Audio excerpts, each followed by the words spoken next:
Hello बच्चों, कैसे हैं आप सब लोग। तो आज आपका है जो आपका पाठ हरिद्वार है उसका पेज नंबर 57 से हम शुरू करेंगे। जो आगे की हमारे इसमें सॉल्यूशन है, जो आपको एक्सरसाइज दी गई है।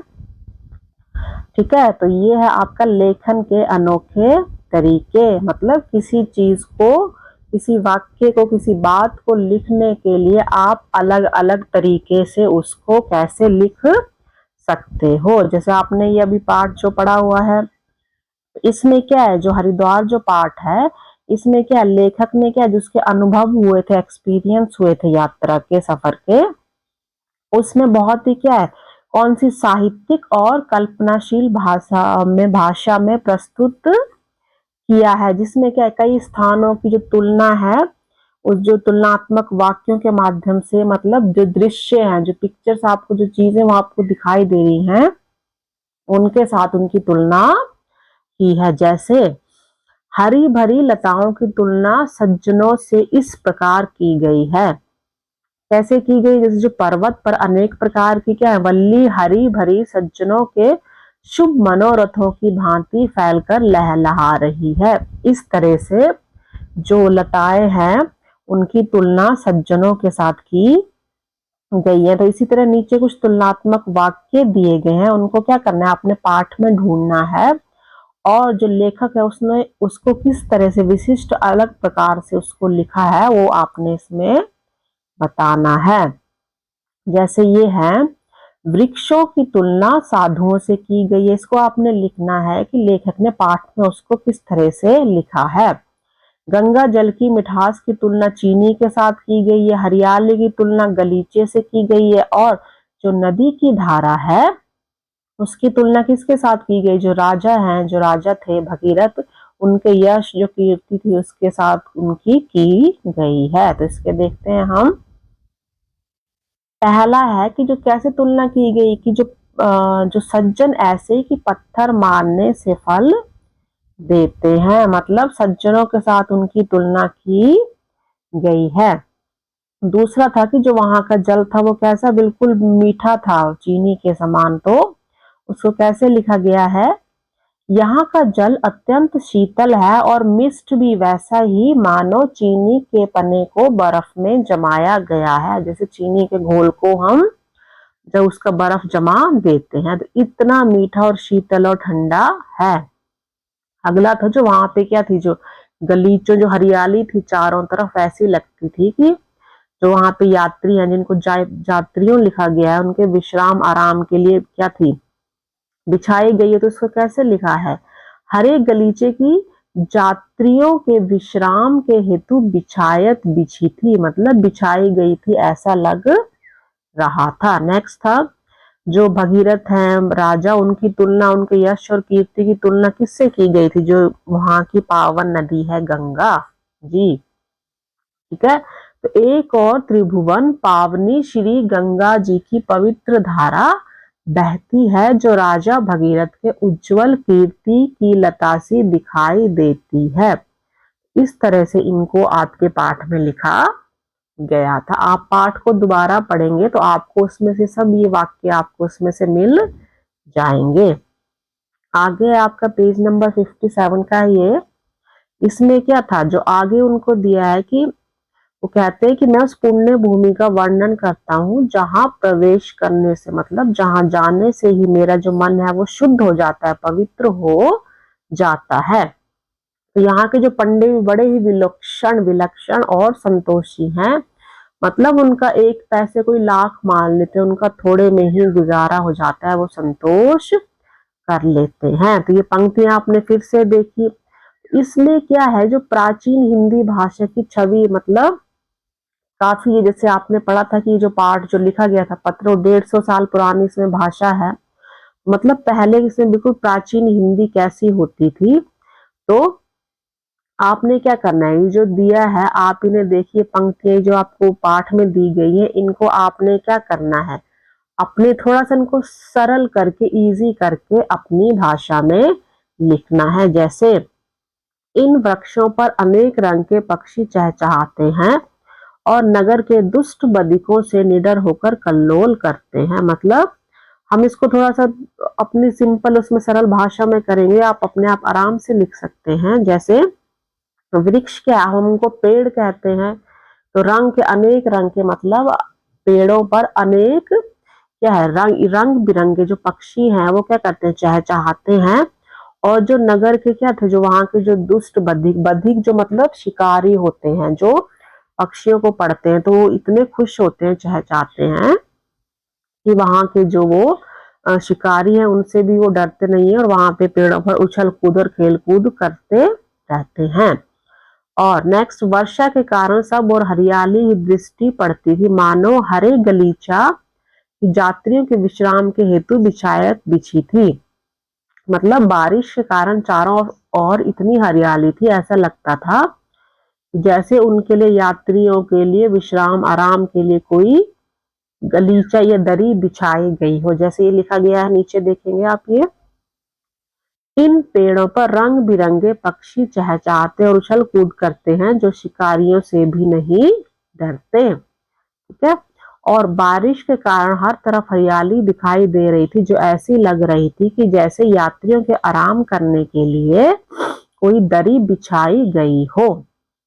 ठीक है, यहाँ पे यात्रियों कहा गया है। नेक्स्ट इसके पार्ट है, यह एक ऐसा निर्मल तीर्थ स्थान है जो इच्छा क्रोध की खानी जो मनुष्य हैं सो वहां रहते ही नहीं। मतलब ऐसे मनुष्य जो जिनको क्रोध आता है, जिनको गुस्सा आता है, वो वहां पे उनके रहने के लिए कोई स्थान नहीं है, कोई जगह नहीं है, क्योंकि यह एक ऐसा पवित्र तीर्थ स्थान है। अच्छा, मेरा तो चित्त वहां जाते ही प्रसन्न और निर्मल हुआ कि वर्णन के बाहर है। मतलब लेखक कहता है कि मैं तो इस बात को बता ही नहीं सकता कि वहां पहुंचते मेरा जो चित्त, जो मन है, वो इतना प्रसन्न, इतना खुश और निर्मल पवित्र हो गया, मैं इसका वर्णन नहीं कर सकता, बता नहीं सकता। यहाँ रात्रि को क्या हुआ, ग्रहण हुआ, और हम लोगों ने बड़े आनंद से, बड़े खुशी से हमने क्या किया, यहाँ पे स्नान किया या नहाए, और दिन में श्री भागवत का पारायण किया, उसको मतलब पढ़ा और सुना। ठीक है। उस समय के पत्थर पर का भोजन का सुख सोने की थाल की के भोजन से कहीं बढ़ के था। मतलब आपको क्या है, ऐसे जब पत्थर पे भोजन किया तो आपको इतनी संतुष्टि हो गई, इतना संतोष हो गया कि आपको लगा कि आप किसी सोने की थाली से ऊपर उसमें भोजन कर रहे हैं। निश्चय ही आप इस पत्र को स्थान दान दीजिएगा। मतलब आप अपनी जो पत्रिका है उसमें इसको अवश्य ही प्रकाशित करिएगा, छापिएगा, इस तरह से हम लिख सकते हैं। जैसे ये देखिए, यह ऐसा पवित्र तीर्थ स्थान है जहां क्रोध करने वालों के लिए कोई जगह ही नहीं है, कोई स्थान ही नहीं है, या वहां पे रहते ही नहीं है। नेक्स्ट है, मैं यह बता ही नहीं सकता कि वहां पहुंचकर मेरा मन कितना खुश और पवित्र हो गया। ठीक है।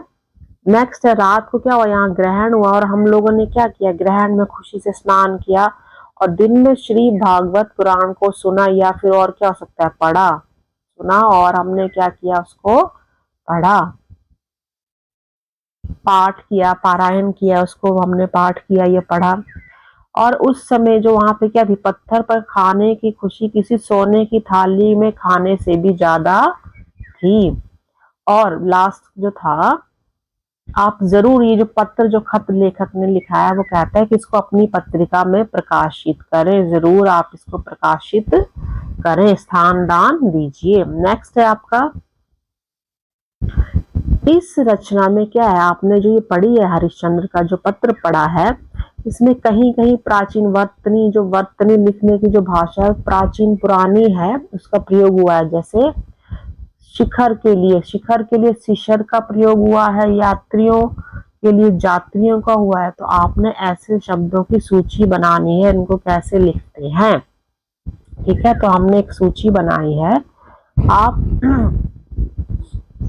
पाठ में जाके देखेंगे, उसमें आपको बहुत सारे शब्द, हम हालांकि हमने पूरे नहीं ले पाए हैं, थोड़े से लिए हैं, तो आप देखेंगे कि प्राचीन कैसी जो शब्दों का प्रयोग वर्तनी होती थी, और अब हम उनको कैसे लिखते हैं। जैसे आपका ये है शिशर और शिखर, तो आप देख चुके हैं। जात्रियों के लिए यात्रियों का योग प्रयोग किया गया है। चित्त, मन, मतलब मन को क्या कहा गया है, चित्त। जैसे आज हम अगर कोई आप भाषा लिखते हैं हिंदी, तो आप उसमें क्या लिखेंगे कि मेरा मन तो आज बहुत खुश है। आप ये नहीं लिखेंगे कि मेरा चित्त, ठीक है। तो मतलब ये हम लिख सकते हैं, लेकिन ज्यादातर जो प्रयोग में शब्द होते हैं हम इजी, जो सरल हमारी भाषा है वो प्रयोग में हम करते हैं। जैसे वृक्ष है, पेड़, पर्वत, पहाड़ हम कहते हैं, पुस्तक, किताब हम कहते हैं, पुस्तक हम नहीं कहते, ज्यादातर हम किताब का प्रयोग करते हैं। यात्रा, कोई सफर हो गया, विश्राम, आराम करना, मिष्ट, मीठा, ठीक है। और स्वच्छ, साफ, श्वेत, सफेद को कहते हैं, हम सफेद कहते हैं ना। और जल, पानी, वायु, हवा, क्रोध, गुस्सा, तट हो गया किनारा, प्रत्यक्ष, सामने।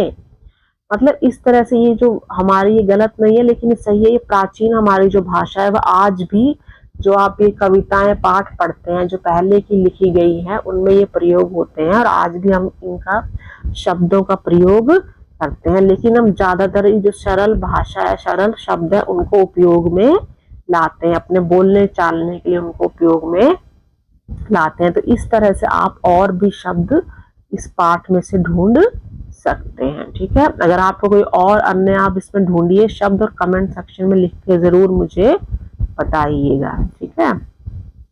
चलिए नेक्स्ट आते हैं पाठ से आगे। अब इसमें आपके प्रश्न उत्तर, जैसे मैंने गंगा जी के तट पर रसोई करके भोजन किया। अब आप बताइए कि क्या आपने कभी ऐसे खुले वातावरण या प्रकृति के पास भोजन किया है। अपने अनुभव, घर के वह जो अनुभव था उसमें घर के खाने से कैसे वो भिन्न था, वो अलग था। तो इसका देखेंगे हम। कई बार हम क्या किया है, कई बार हम क्या है अपने, जैसे हमने अपने, आप अपने आप भी लिख सकते हैं जो आपका एक्सपीरियंस अनुभव होगा, ठीक है। जैसे कई बार हम अपने परिवार वालों या दोस्तों के साथ कई बार जैसे घूमने चले जाते हैं, पिकनिक मनाने चले जाते हैं, तो हम लोग क्या करते हैं, कई बार हम घर से खाना लेकर जाते हैं, तो हम किसी खुली जगह या वातावरण के पास बैठकर क्या करते हैं, खाना खाते हैं। और उस समय हमारे पास जो भी हम भोजन, जो भी हम खाना लेके गए होते हैं, वही हम जो लेकर आते हैं उसको ही हम खाते हैं, चाहे हम सब्जी, रोटी, पूरी, जो भी हम खाना लेकर गए होते हैं। तो उस समय क्या होता है, उस समय जब आप बाहर घूमने जाते हैं, आपको भूख लगी होती है, और उस समय जब आप उस भोजन को खाते हो ना, तो उसका जो स्वाद होता है, वो टेस्ट होता है, वो घर के खाने से भी ज्यादा लगता है हमें। क्यों लगता है, क्योंकि उस समय एक तो हमें क्या होता है, बहुत भूख लगी होती है, और हमारे पास जो भी खाना होगा हम उसको खाएंगे, उससे अपनी भूख मिटाएंगे, तो हमें वो भूख लगी होती है और वो खाना बहुत ही स्वादिष्ट हमें लगता है, क्योंकि हमें पता है कि अब हमें यहाँ पे हम किसी प्राकृतिक जगह पे गए हैं, तो हमें आसपास में कोई दुकान या जगह नहीं मिलेगी, तो जो भी हम खाना लेकर गए हैं हमें उसी से गुजारा करना होता है, तो वो और भी स्वादिष्ट लगता है खाना उस समय। वो इस तरह से आप अपना एक्सपीरियंस भी लिख सकते हैं। दूसरा इसमें दिया गया है, उस समय के जो पत्थर पर क्या था, भोजन का सुख सोने की थाल के भोजन से भी कहीं बढ़ के था। मतलब आपको पत्थर पर भोजन करके भी इतना संतोष आया, अगर आप सोने की थाली में भी करते तो उतना आपको संतोष नहीं मिलता, सेटिस्फेक्शन। तो आपने अपना इसमें भी एक्सपीरियंस शेयर करना है कि अगर आपके जीवन में कोई ऐसा क्षण आया हो, किसी सामान्य वस्तु को आपने क्या किया, मतलब ये कहने का है कि जब आपको किसी चीज की जरूरत होती है तो उसके बदले आपको कोई भी छोटी सी चीज मिल जाए जिससे आपका काम चल सकता हो, तो आपको उस समय बहुत खुशी होती है, क्योंकि आपका काम हो गया। तो इसमें हमने लिखा है, अपना एक्सपीरियंस आप जरूर लिखिए इसमें, जो भी आपका अपना है। ये सिर्फ आपको एक आइडिया दिया जा रहा है यहाँ पे।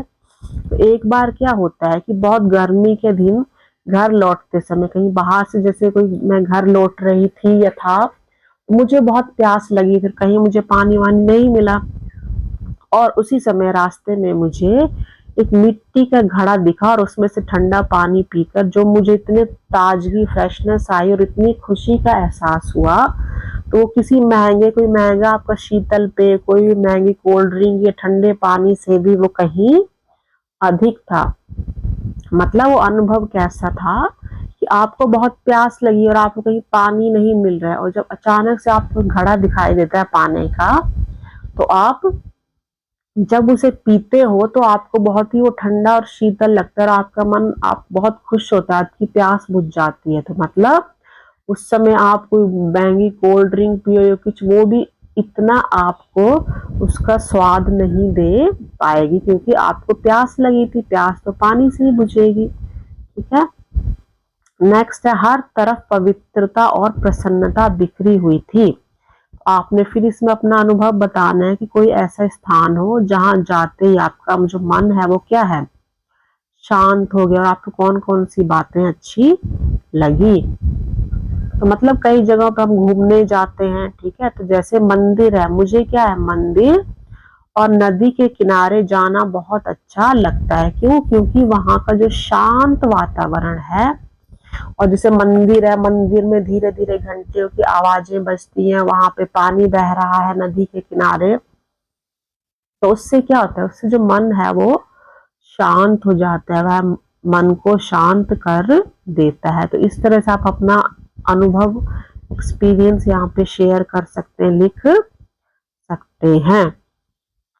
नेक्स्ट आपका है कि यहाँ बताया गया जो पेड़ है उसके जितने भी भाग हैं वो सब हमारे काम आते हैं, यहाँ तक कि जो जलने के बाद कोयला और राख बचती है वो भी लोगों के प्रयोग में आती हैं। तो आपने भी अपने जीवन में क्या है, कोई ऐसा पेड़ है, फूल है या कोई प्राकृतिक वस्तु है जिससे आप विशेष जुड़ाव महसूस करते हैं। जैसे कई बार क्या होता है, आपके घर के आसपास कोई पेड़ लगा है तो आपको उसके साथ एक जुड़ाव सा महसूस होता है। तो हाँ, मुझे क्या है, आम का पेड़ बहुत पसंद है।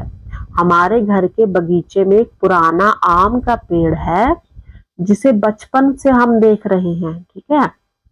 वह हमें मीठे मीठे फल देता है और गर्मी में क्या, जब उसकी छाया होती है और ठंडी हवा में हम वहां पे खेलते हैं, तो कई बार क्या होता है, उसके ऊपर कई पक्षी क्या घोंसला भी बनाते हैं। तो इस कारण जैसे हम बचपन से उसको देख रहे हैं, वो हमें मीठे फल भी दे रहा है। तो इस कारण क्या लगता है, मुझे क्या लगता है कि वो जो आम का पेड़ है उसके साथ मुझे बहुत ही क्या लगाव हो गया है, एक विशेष जुड़ाव हो गया है। जैसे हमें लगता है कि वो तो हमारे साथ हमारे घर के पास ही है, तो हम उसको रोज देखते हैं, उससे मिलते हैं, तो हमें उसके साथ एक लगाव सा हो जाता है।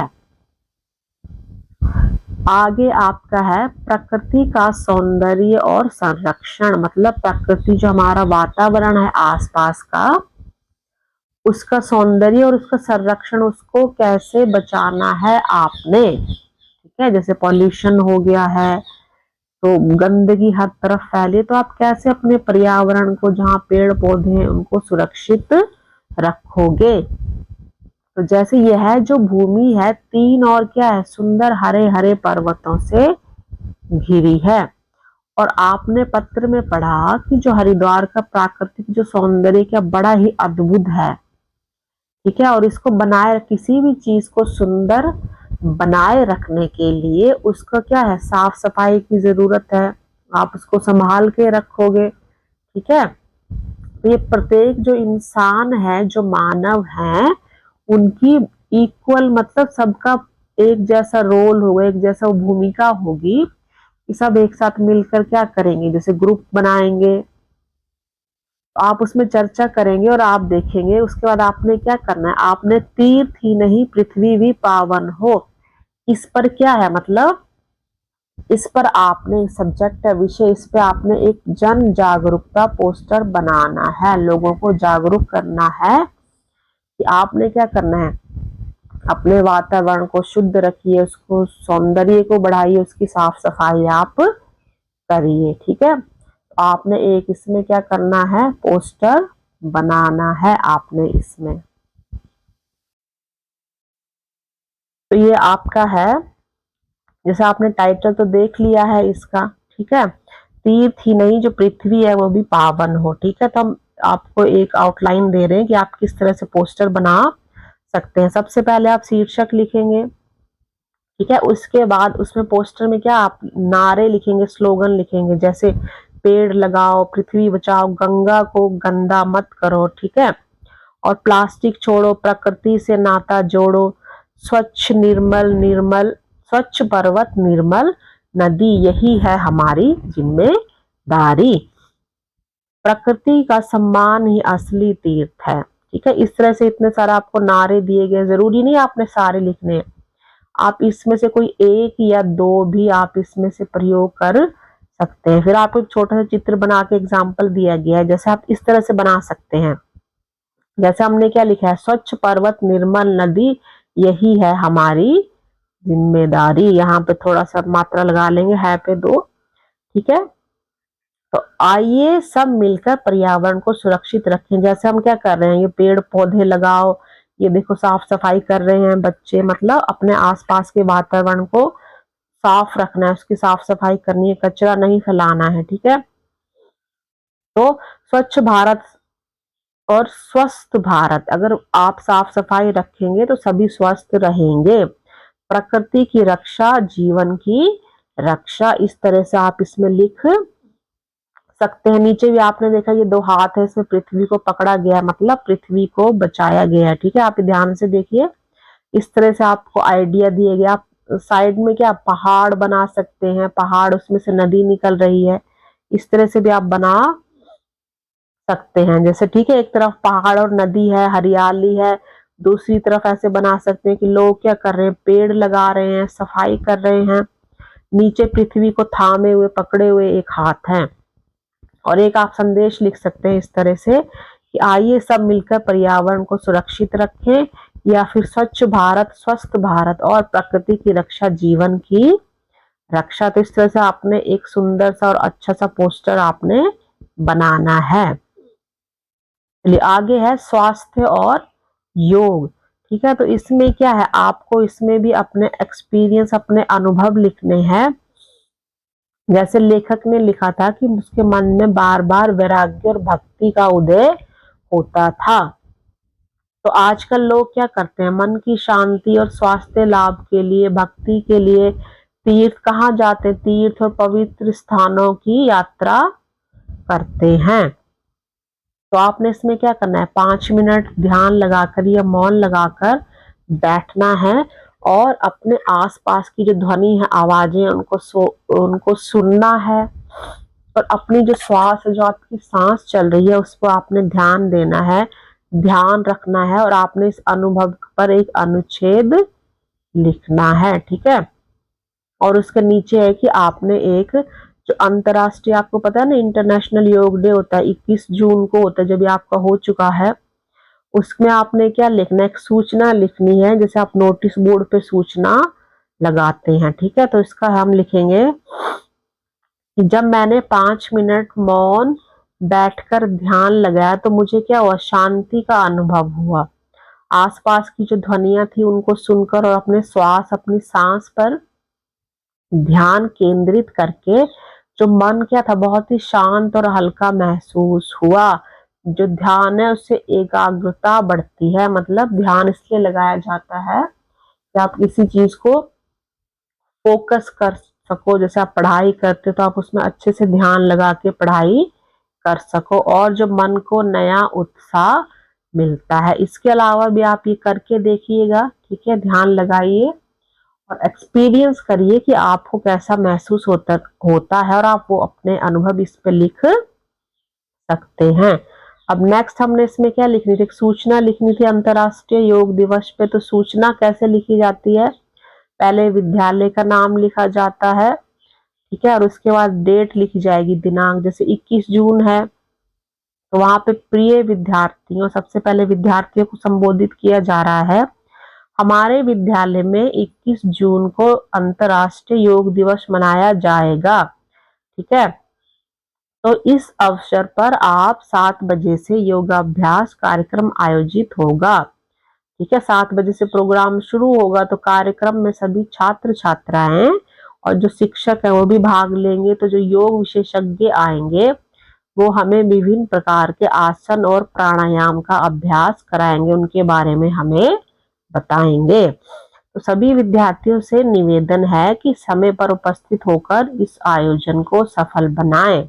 नीचे प्रधानाचार्य, मतलब आपके जो प्रिंसिपल है, उन्होंने ये लिखा हुआ है और बताया गया है कि आप इतने बजे सभी जो हैं, जो भी टीचर हैं, बच्चे हैं, इस जगह पर आएंगे और योग जो सिखाने वाले आए गए हैं वो आपको बताएंगे कैसे और किस तरह से करना है। ठीक है, ये आप लिख सकते हैं ऐसे, ये नोटिस सूचना जो कहते हैं हम। यहाँ पे जो दिनांक है ना ऊपर, दिनांक में जरूरी नहीं है कि हम उसी दिन लिखें, हो सकता है हम लोग एक दिन पहले भी लिख सकते हैं, नोटिस बोर्ड पर एक दिन पहले भी कल के लिए हम कोई सूचना लिख सकते हैं। अब है सज्जन वृक्ष। ठीक है, तो सज्जन ऐसे कि पत्थर मारने से फल देते हैं, मतलब अब आपने इसमें क्या करना है, आपने पेड़ पौधों को अपना मित्र बनाना है। तो आप एक पौधा लगाइए, उसकी देखभाल करिए और कुछ वर्षों में क्या होगा, एक बड़ा पेड़ वो बन जाएगा और उसको आपने एक नाम देना है और अपना मित्र बनाना है। और उसके बारे में अपनी दैनंदिनी में नियमित रूप से लिखिए। आपकी दैनंदिनी होती है डेली डायरी, जो आपकी डेली डायरी होती है उसमें आप रोज लिखेंगे। जैसे आप डेली लिखते रहिए जब तक वो बड़ा नहीं हो जाता, या कुछ दिन के लिए, एक हफ्ते के लिए लिख लीजिए, 10 दिन के लिए लिख लीजिए आप। उसके बारे में आपने क्या देखा, क्या क्या उसमें चेंजेस आए।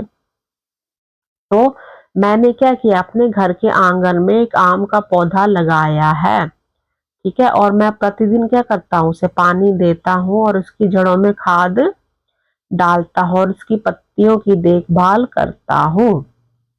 वह धीरे धीरे बड़ा हो रहा है और मुझे लगता है कि वह मेरा क्या है, सच्चा मित्र है। ठीक है, ये तो आपने पेड़ के बारे में लिख दिया, उसका नाम क्या था। अब आपने उसका डेली जो रूटीन आप अपनी डायरी में लिखोगे, उसको देखा आपको कैसा लगा। तो ये आपका डायरी लेखन है दैनंदिनी, इसमें आपने क्या है, उसको नाम दिया था ना यहाँ पे लक्की, तो आपने क्या लिखना है, मेरा मित्र लक्की, उसके बारे में। अब आपने डेट डालेंगे, जैसे यहाँ पे है 1 अगस्त, 1 अगस्त को आपने क्या देखा, अब डायरी में लिखेंगे, मैंने अपने जो आम के पौधे को, लक्की को क्या दिया, पानी दिया और उसकी क्या थी, छोटी छोटी हरी पत्तियां मुझे बहुत सुंदर लगी थी। मैंने सोचा कि मैं इसे हमेशा अपने मित्र की तरह संभालूंगा, उसकी देखभाल करूंगा। ठीक है, फिर आपने 2 अगस्त को क्या देखा और लिखा, मतलब जो आप देख रहे हो वही आपने लिखना है, वो कैसे बढ़ रहा है, उसमें क्या क्या चेंजेस आ रहे हैं। ठीक है, तो जब मैं सुबह पौधे के पास गया तो उस पर क्या थी, ओस की बूंदें चमक रही थी, वह बहुत ही दृश्य कैसा था, बहुत ही प्यारा लग रहा था। और मैंने आज क्या किया, उसकी जड़ों में थोड़ी सी खाद डाली। नेक्स्ट 3 अगस्त को जो डे, मतलब आप डे 1 ये 2 करके भी लिख सकते हैं, साथ में जो तारीख डाल दी और दिन 1 2 3।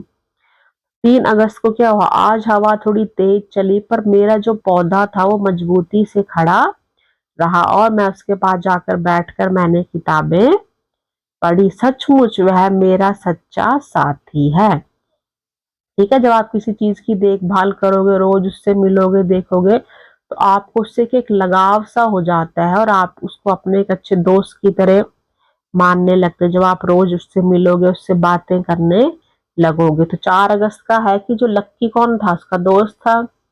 लक्की के में क्या होगी, 2 नई पत्तियां निकल आई और उसे देखकर मुझे बहुत खुशी हुई और मैंने यह ध्यान रखा कि उसके पास ना क्या कोई ना कचरा हो। ठीक है, और जगह कैसी होनी चाहिए थी, जगह साफ सुथरी हो। ठीक है, 5 अगस्त सुबह मैंने देखा कि एक छोटी सी चिड़िया आकर उस डाल पर बैठी थी। मुझे लगा जैसे वह भी मेरे लक्की को अपना मित्र मानती है। ये आपके एक्सपीरियंस अनुभव है कि आपने सुबह गए उसके मिलने अपने दोस्त के पास, आपने वहां जाके क्या देखा, कई बार चिड़िया पेड़ के नीचे भी घूमती रहती हैं। क्या, तो फिर क्या हुआ, मैंने 6 अगस्त की बात है, आज हल्की क्या हुई, बारिश हुई और जो मेरा पौधा था बारिश की बूंदों से नहाकर और भी सुंदर लग रहा था। तो मैंने तय किया कि अब रोज उसे प्यार से छूकर मैं देखूंगा।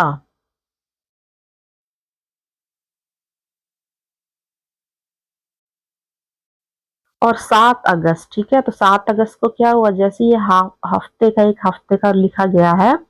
और 7 अगस्त को क्या हुआ, मैंने लक्की से मन ही मन कहा तुम जल्दी बड़े पेड़ बनो और मीठे फल दो, मुझे लगता है कि वह मेरी बात समझ गया। ठीक है, आपको ऐसा क्यों लगा? क्योंकि जब आप उससे रोज मिलते हो, उससे बातें करते हो, तो आपको भी लगता है कि वो आपकी बातें सुन रहा है और उसकी छांव और फल आने वाले समय में सबको लाभ देंगे। मतलब अगर आप पेड़ आप लगाते हो तो आगे की जो और जनरेशन है वो भी उसके फल खाती है, कि ये नहीं कि आप ही खाओगे, आगे की जनरेशन आएंगी और वो भी उसके फल खाएंगे, उसके जो विभिन्न अलग अलग भाग है उनका प्रयोग करेंगे। ठीक है, अब इसमें है अपने शब्द। ठीक है, अपने शब्द क्या, इसमें आपको एक शब्द दिया गया है शीतल। जैसे आपने हरिद्वार से जुड़े हुए शब्द लिखे थे ऊपर, तो इस तरह आपको दिया गया है शीतल। और आपने क्या करना है, इसमें आपने क्या करना है, इसका अर्थ लिखना है। शीतल का अर्थ होता है ठंडा, ठंडा या फिर शांत। ठीक है, और इसके समानार्थी शब्द भी यही हो जाएंगे, ठंडा, शांत। ठीक है, विपरीत लिखना है। जैसे ठंडा है तो उसका क्या, गर्म हो जाएगा, तो शीतल का होता है उष्ण। ठीक है, उष्ण। ठीक है, शीतल का उष्ण, ठंडा इसको अर्थ है इसका गर्म हो जाएगा। ठीक है, और एक आपने करना है कोई वाक्य प्रयोग, जैसे शीतल का क्या हो गया, ठंडा, और शांत उसका अर्थ हो गया। विपरीत उसके क्या हो गए, विपरीत हो गया उष्ण, शीतल का हो गया उष्ण और ठंडा का क्या हो गया, गर्म, विपरीत शब्द। और समानार्थी, समानार्थी भी आपके शांत और ठंडा, मतलब जो उसके पर्यायवाची है, सेम जो आपके एक जैसे जो शब्द हैं, समान अर्थों वाले शब्द, इसलिए उसको समानार्थी कहते हैं। और वाक्य प्रयोग हमने क्या किया है, चारों तरफ शीतल वायु चल रही है, चारों तरफ शीतल हवा चल रही है या चल रही थी। ठीक है, शीतल हवा में जाने से हमारा जो मन है वो प्रसन्न हो जाता है, वो खुश हो जाता है। इस तरह से आप अपने आप और वाक्य प्रयोग भी कर सकते हैं। नेक्स्ट आपका है यात्रा के व्यय की गणना। अब आपको इसमें बताया गया है, जैसे आपने ये यात्रा वर्णन पढ़ा, अब आपको क्या है, अगर आप अपने मित्र या अपने अभिभावक के साथ किसी स्थान पर आपको कहीं जाना है, यात्रा करनी है, घूमना है, तो आपको इन प्रश्नों के उत्तर देने होंगे। जैसे आप कहीं घूमने जाते हो तो आपके घर वाले आपको पैसे देते हैं ना, कि कितना खर्चा हुआ, इसका हिसाब लगाना, जो बचेंगे वापस ले आना। तो आपको 1000 रुपए दिए गए हैं। ठीक है, और उसके बाद क्या है, आपको ये मिलकर क्या करना है, आपको आपको मिलकर क्या करना है, उसमें एक व्यय विवरण बनाना है आपने। ठीक है, और वहां से आपने क्या करना है, एक छोटा सी कोई चीज, जैसे स्मृति चिन्ह खरीदना है, और आप क्या खरीदोगे, आप सोचोगे और आप ये भी ध्यान रखोगे कि ये जो चिन्ह है वो आपको जरूरी है खरीदना, और आपका बजट, मतलब जितने आपको पैसे दिए गए हैं उसमें आपने क्या है, घूमना है, कहीं जगह दूर है उसका किराया देना है, कहीं जगह एंट्री फीस होती है, खाने पीने के लिए होंगे, तो इन सबको आपने बताना है आप किस तरह से प्रयोग करोगे। तो देखो हमने यहाँ पे बनाया है, आइडिया लिया है, आप देख सकते हैं कि जैसे कोई, मुझे कहाँ जाना है, किसी मंदिर के दर्शन के लिए जाना है, तो मुझे कितने मिले हैं, मुझे मिले हैं 1000 रुपए। तो मैंने एक लिस्ट बनाई है, देखो बस का किराया कितना लगा, 300 रुपये, मतलब बस दोनों आने जाने का मेरा किराया हो गया 300 रुपये। और जो मेरे खाने पीने के लगे 250 रुपीज, मतलब 250 रुपीज। और मंदिर के वहां पे क्या थे, एक एंट्री फीस थी, प्रवेश शुल्क था जो 50 रुपए लगा। और एक स्मृति चिन्ह भी खरीदा मैंने। ठीक है, मतलब जब आप कहीं किसी जगह घूमने जाते हैं तो वहां से एक ऐसी चीज खरीदो जो फेमस हो और आपके लिए एक यादगार रहे, कि मैं उस जगह घूमने गया था और वहां से मैं ये चीज लेकर आया था। और अन्य खर्च, उसके अलावा भी थोड़े बहुत और खर्च हो सकते हैं, 150। और उसके बाद हमारे पास बच भी गए 50 रुपीज। ठीक है, इनको टोटल करेंगे तो कुल आपके हो जाएंगे इसमें 1000 रुपीज। ठीक है, मतलब हमने 50 रुपीज बचा भी लिए, हो सकता है हमें थोड़े से पैसे आपको बचाने ही आपके पास होने जरूरी होते हैं जब आप कहीं यात्रा पे जाते हैं, क्योंकि कई बार कोई इमरजेंसी कुछ हो जाए तो आपके पास पैसे होने जरूरी होते हैं। ठीक है, इस तरह से आपको आइडिया दिया गया है। और मुझे यात्रा से क्या है, अगर मुझे कुछ खरीदना है तो मैं क्या खरीदूंगा, मैं वहां से या तो एक छोटी पूजा की घंटी खरीदूंगा, ठीक है, या फिर एक गंगा जल की बोतल खरीदूंगा। और क्योंकि ये क्या है, ये उपयोगी भी है, क्यों, ये यात्रा की याद भी दिलाएंगे और बजट में भी आ जाएंगे। मतलब जितने हमें पैसे मिले हैं, हमें ज्यादा महंगी चीज नहीं लेनी है, ज्यादा पैसे खर्च नहीं करने हैं, उन पैसों में ही हमें अपना सारा गुजारा करना है, और उसमें से अगर बच जाए तो अच्छी बात है, बचने भी चाहिए, ठीक है। एक आइडिया था। नेक्स्ट है आपका यात्रा सबके लिए। इसमें आपको चित्र दिया गया है, जैसे आपको क्या सोचना है कि आप किसी जो मित्रों का एक ग्रुप है वो यात्रा पर जा रहा है, और आप क्या बने हो, आप उनके गाइड बने हो, टूरिस्ट गाइड होता है ना, सबको यात्रा वालों को रास्ता दिखाता है, यहाँ जाना है, ये करना है। तो आप किन किन बातों का ध्यान रखोगे, तो ये चित्र है, इसमें आप देख सकते हो, इसमें कई तरह के लोग हैं, बूढ़े लोग भी हैं, कई बीमार जो व्हील चेयर पर बैठे हैं, बच्चे भी हैं। तो जितने भी लोग हैं सबके लिए क्या होगा, आपको अलग अलग चीजों की जरूरत पड़ती है, जैसे वहां पहुंचना है, घूमना है, खाना, आप कैसे उनकी हेल्प करोगे। तो इसमें क्या है, सबके लिए क्या है, सबकी क्या है, जरूरतें अलग अलग हो सकती हैं। सबसे पहले क्या है, जैसे कौन कौन सी हो सकती हैं, जो बुजुर्ग, जो मतलब बूढ़े और बीमार हैं, उनको सहारा देकर या व्हील चेयर से पहुंचाना, मतलब वो बीमार है तो उनको हम व्हील चेयर पे बैठा कर ले जाएंगे या सहारा देकर पकड़ कर उनको ले जाएंगे, थोड़ी दूर जाना है तो, ठीक है। और जो बच्चे हैं उनको संभाल कर जो अच्छी सुरक्षित जगह है वहां पर लेकर जाना है। और सबके लिए क्या है, जितने भी लोग आए सब लोगों को क्या चाहिए, भोजन भी चाहिए, खाना और पानी भी चाहिए पीने के लिए, इनका क्या है, इन सब चीजों की व्यवस्था करनी होगी। और सबको आराम से बैठने और घूमने में मदद करना, मतलब जैसे गाड़ियां चलती है उसमें बैठा दिए, आराम से रेस्ट करके चले, मतलब सबको अलग अलग तरह की जरूरतें हैं, उनको अलग अलग तरीके से आपने उनकी सहायता करनी है, ठीक है। और इसमें था कि आप एक अपने मित्र के साथ संवाद करिए बिना बोले, तो उससे आपको पता चलेगा कि जो श्रवण बाधित व्यक्ति है, जो सुन नहीं सकता, वो अगर यात्रा के लिए जा रहे हैं तो आपको कौन कौन सी चीजों का ध्यान रखना है। तो आपने क्या करना है, उसको वो सुन नहीं सकता तो आपने हाथ के इशारों से संवाद करना है, हाथ के इशारों से बोलना है, उसको समझाना है, या फिर कुछ लिखकर भी आप उसको जानकारी दे सकते हो थोड़ा बहुत।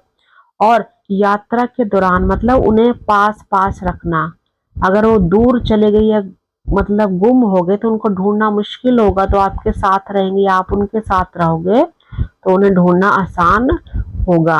और कई महत्वपूर्ण बातें जो इशारों और संकेतों से समझाना, आप इशारा करेंगे क्योंकि वो सुन नहीं सकता है, तो आप उसको इशारों और संकेत के माध्यम से कई चीजों को समझाएंगे, कई बातों को बताएंगे, ठीक है, इस तरह से हम लिख सकते हैं। और वहां पे हमें किन किन चीजों का ध्यान रखना होता है, जब हम किसी यात्रा पे घूमने जाते हैं तो हमें किसी, अगर हम ऐतिहासिक या वैसी यात्रा पर गए हैं, इसमें मात्रा लग जाएगी, तो हमें क्या है, जो वहां की जो ऐतिहासिक जो धरोहरें हैं, जो भवन हैं, जो महल हैं, चीजें जो इतिहास से जुड़ी हुई हैं, वहां पे हमें उन सब चीजों का ध्यान रखना होता है। मतलब दीवारों और मूर्तियों पर ना लिखे, ना छुए।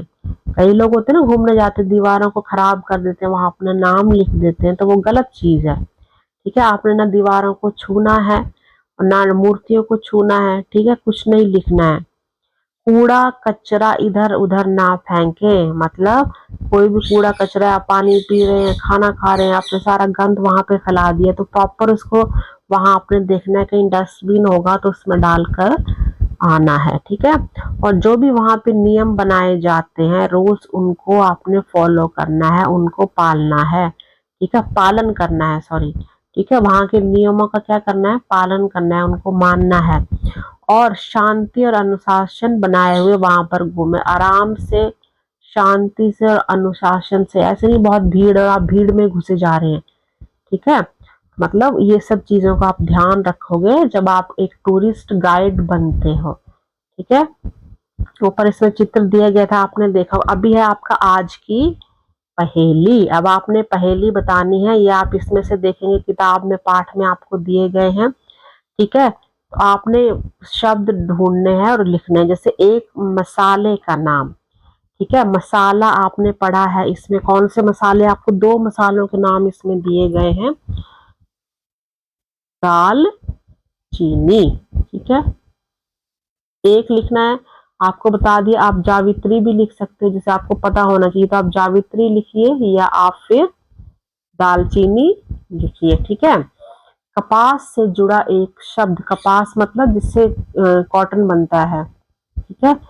जनेऊ मतलब जो जनेऊ वहां का बहुत ही महीन होता था, जो मतलब कपास से उससे बनाया जाता था। जहां स्नान होता है, कहाँ पे होता है, हरिद्वार में, हरि की पैड़ी, जो हरि की पैड़ी है वहां पर गंगा स्नान होता है, ठीक है।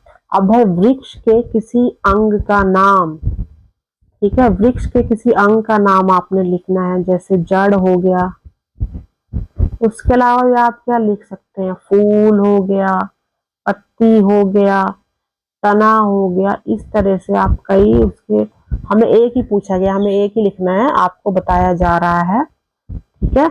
जैसे क्या हो गया, जड़, ठीक है, जड़ हो गया, तना हो गया, फूल हो गया, पत्ती, फूल, इस तरह से आप लिख सकते हैं। अब है आपका एक, आपने क्या करना है, नगर या तीर्थ का नाम। सबसे तो यहाँ पे जो नगर तीर्थ था वो कौन सा था, वो हरिद्वार ही था वो,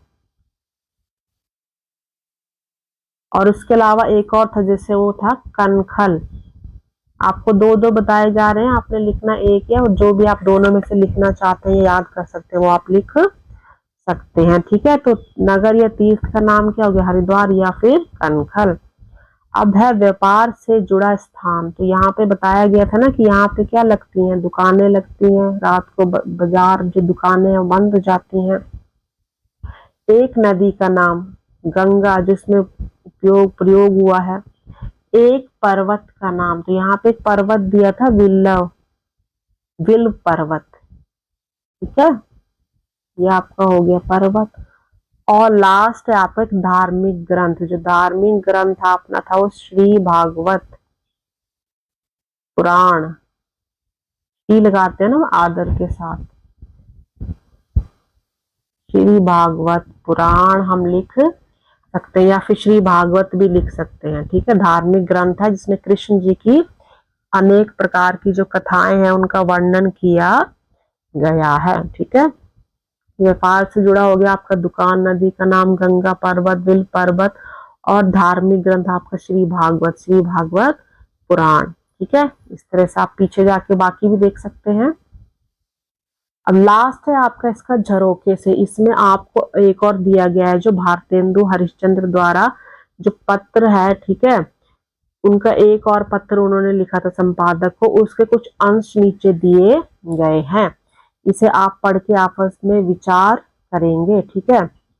ये जो आपका है हरिद्वार के मार्ग में, इसके बेस्ड पर हम क्या करेंगे, हम इसको नेक्स्ट वीडियो में इसके हम एमसीक्यूज, आपका कॉम्प्रिहेंशन बेस्ड क्वेश्चन बनाएंगे, ठीक है। उसमें हम इसको थोड़ा सा डिटेल में पढ़ लेंगे, अभी आप एक बार इसको अपने आप रीड कर सकते हैं, नेक्स्ट वीडियो में हम डिटेल में करेंगे इसको। और खोजबीन के लिए दिया गया है, जो भारतेंदु हरिश्चंद्रन का प्रसिद्ध नाटक है जिसका नाम है अंधेर नगरी, इसको आप इंटरनेट पे ढूंढेंगे, गूगल करेंगे, और अपने जो दोस्त हैं उनके साथ इसको क्या करेंगे, पढ़ेंगे और बताएंगे कि उसमें उन्होंने क्या किया और किस तरह से लिखा गया है, ठीक है। तो ये आपका बेटा पाठ यहीं पे खत्म होता है, इसमें आपका हम कॉम्प्रिहेंशन करेंगे, ठीक है। जो आपका ऊपर हमने देखा था ये क्या था, हरिद्वार के मार्ग में, इसमें हम कॉम्प्रिहेंशन लेंगे, उसको एक डिटेल में करेंगे, आपकी कॉम्प्रिहेंशन प्रैक्टिस हो जाएगी, जो आपके एग्जाम में आते हैं इस तरह से, ठीक है। पैराग्राफ को पढ़कर आपने उत्तर देने होते हैं, ठीक है। चलिए, तो आज के लिए इतना ही, बाकी बेटा आपको ये पसंद आया तो इसको जरूर लाइक करिए और शेयर करिए आप, ठीक है। चलिए, थैंक यू वेरी मच।